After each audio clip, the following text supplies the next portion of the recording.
Hey, how you doing? This is Adam Post, publisher of more than 1,000 comic books and marketing expert covering woke Snow White projected to lose hundreds of millions of dollars in a massive flop.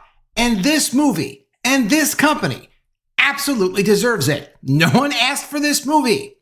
It used to be controversial to even consider doing a live action adaptation of a classic animated movie. And for classic animated movies, Snow White would pretty much be like the classic animated movie. And this isn't just a live adaptation, though.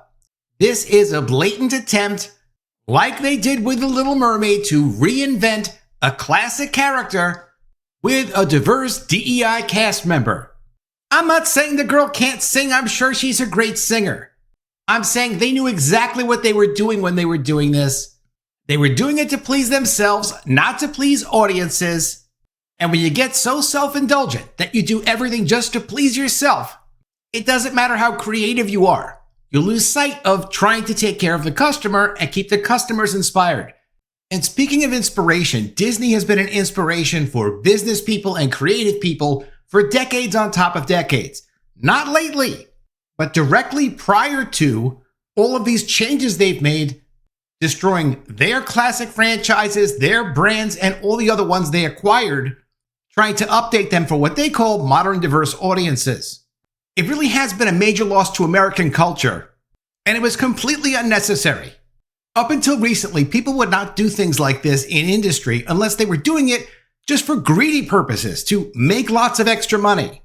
And none of this has made Disney lots of extra money. Yes, a few individual executives probably benefited from DEI bonuses and payoffs, but from the larger business perspective, it has not helped the stock of the company. Box office projections for Snow White have collapsed, now tracking for an opening weekend as low as $48 to $58 million, far below earlier estimates, and this now signals major trouble for Disney. The film has a massive budget exceeding $300 million thanks to costly reshoots and delays. Disney denies this. Disney will say, oh no, our budget is $200 million. What are you talking about? Costly reshoots and delays? That never happened. Yeah, it did happen. How can these two things exist?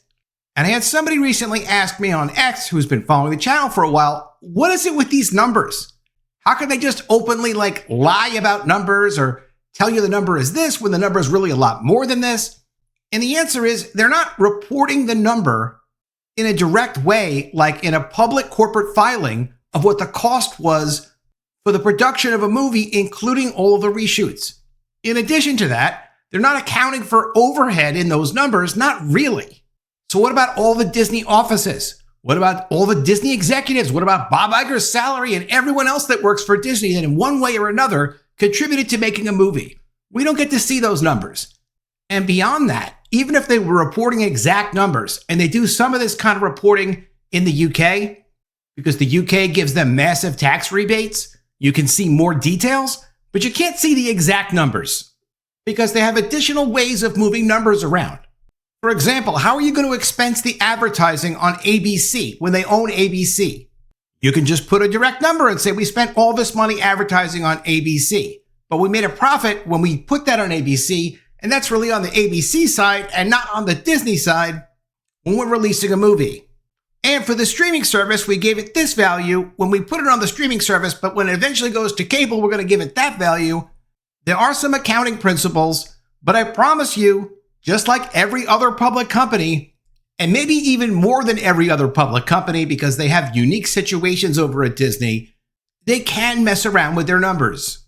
With $300 million in cost to produce this movie, the break-even for Snow White would be $800 million worldwide in the combined domestic and international box offices.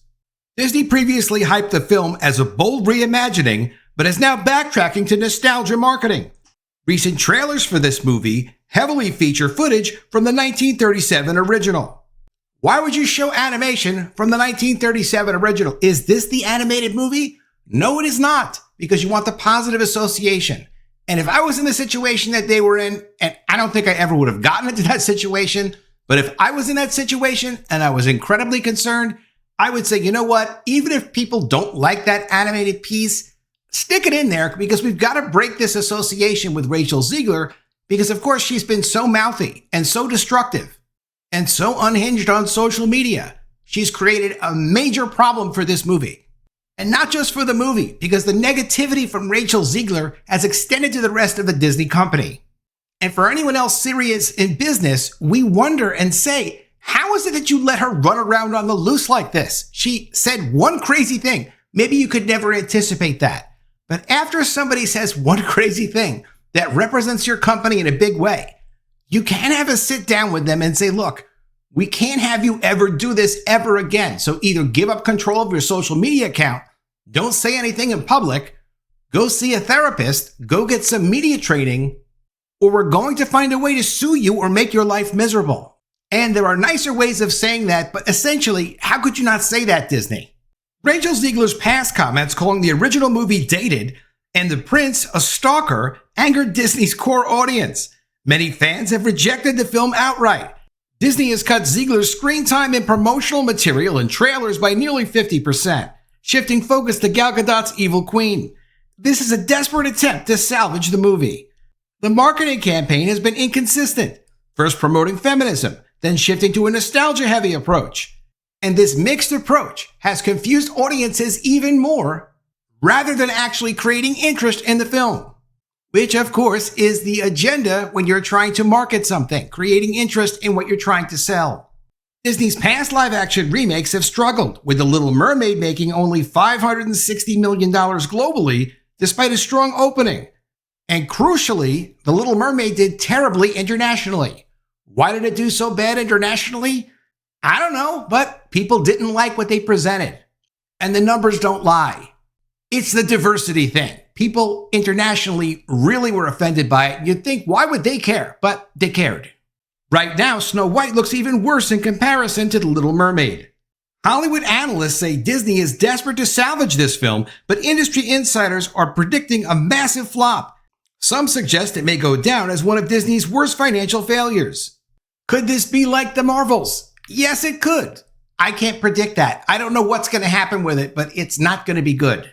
Online backlash is massive, with YouTube trailers receiving huge dislike ratios. Social media is flooded with negative sentiment. And if there's no buzz, if there's no positive sentiment, it is near impossible to have a successful opening for a movie. Even if you have no negative sentiment, but basically no positive sentiment. If you have zero negative and zero positive, you're still in trouble. If you have zero positive, like this film, and lots of negative, like this film, the numbers are not going to work. Mufasa the Lion King flopped domestically, but made $700 million worldwide. And that's because internationally, they liked looking at the animals on screen, and that's okay. It did $454 million internationally, and there's no way to say that's not a good number. That is a good number.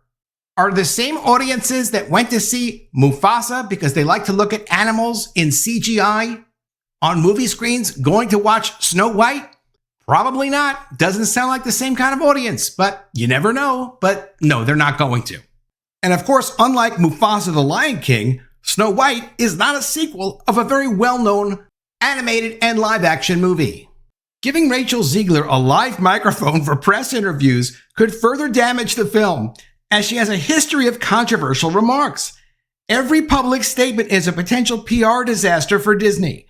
Disney's decision to replace dwarves with CGI creatures was widely mocked online, adding to the backlash. Many found it unnecessary and unfaithful to the original. And with respect to that entire separate controversy that really wasn't even Rachel Zegler's fault, the one where they replaced dwarves with magical creatures because they said they didn't want to offend dwarves, the issue is this. It's not like people are dwarf crazy necessarily, and they say, look, anytime you have a dwarf in a movie, I love seeing them. You've got to have them, and you cannot take them out of Snow White because otherwise there'd be no way to appreciate the movie. The problem is that when you have something that's branded and it's a classic and it's been around and you have certain expectations, this goes directly to the marketing. You can't pull out elements of that experience when you're consuming that brand. You just can't do that. It's not like people even necessarily like the dwarves in Snow White. Maybe some people love them, but really, it's just part of the whole story. You can't yank something out of it and say, well, it's still Snow White. No, it's not, because that was a key part of the story. And what's more, you already took Snow White and made Snow White not be Snow White, and now you're going to take the dwarves out? Why? To what end? How does that really help? The answer is it doesn't help. And this is one of the most ill-conceived projects to make it past the movie studio. I don't know how it got through. And there are definitely some really smart people over at Disney. They do a lot of stupid, ridiculous things. But there are not a lot of stupid, ridiculous people in important executive jobs. A lot of the people that got there really were based on merit. It's not like the entire company turned over all the employees for diversity, equity, and inclusion and just brought people in to be inclusive to run the operation. We're not talking about the air traffic controllers over here. We're talking about executive ranks that have been there for decades. And yet they greenlighted this movie, and I never heard of one person in the entire company resigning because of the offensiveness of the concept of what they did to this movie. And we should have heard of several people, because there are people that care about Disney that work at Disney, but I guess there's no one left that cared that much. Industry experts believe Snow White could mark a turning point for Disney, forcing them to rethink their live-action strategy if this movie flops. Because just like when they had a failure like the Marvels, and it's now endangered the entire film industry for superhero movies, a massive failure of a live-action adaptation of an animated movie could scare a lot of studios away, but particularly Disney can't mess around with their catalog as much anymore if this is a bigger disaster than The Little Mermaid. Fans accuse Disney of sacrificing story for social messaging, with changes to Snow White's character seen as forced and unnecessary. Many believe this is another example of Disney prioritizing agenda over storytelling. And the way you know that's really true is that if this movie really was made for a segment of their audience, or even their potential audience, you would see on social media, you would see some articles of some people being excited to see this movie. Those people that they made this change for, that they made this movie for, this diversity Snow White. But those people don't exist. They don't even have bots that do that. There aren't even fake PR articles talking about that, and that you can buy. Disney faces an uphill battle as this film nears release, with no clear path to success. Right now, Snow White looks like one of Disney's riskiest and most controversial projects ever, and it looks like it's going to fail. And it is a really risky project. And risk is fine, because we all have to take risk, especially in business, to try to get a return. You can mitigate the risk. You can know a lot about what you're doing. You can know your market, and you can plan your investments and your opportunities in such a way that you have a very low chance of losing, or that if you lose out, okay, you lose, but if you win multiples. You win really big. Even if this movie broke even, it will have cost them much more in credibility and the overall Disney brand and all the brands attached to Disney than it could have ever been worth to do. And somehow, no one at Disney actually did that math and actually sat down and figured out, you know something, we really ought not to be doing this, because there's no way this can pay off for us. We can't change the story of a classic movie as if we're just writing an episode of one TV show that we're going to throw away and everyone's going to forget. The Snow White story is a classic. Multiple generations, millions upon millions of people know the Snow White story. The changes they made to this, just to update it for modern audiences and to make it more of a feminist take, have zero chance of becoming beloved, appreciated, and some kind of a new classic, which is the opposite of what Disney is supposed to be trying to do. Let me know what you think of all this in the comments below. Always love to see your ideas. Please be sure you are subscribed to the channel. Click the bell for notifications, give me a thumbs up, and I'll see you again soon with another story. And if I don't see you, I will miss you.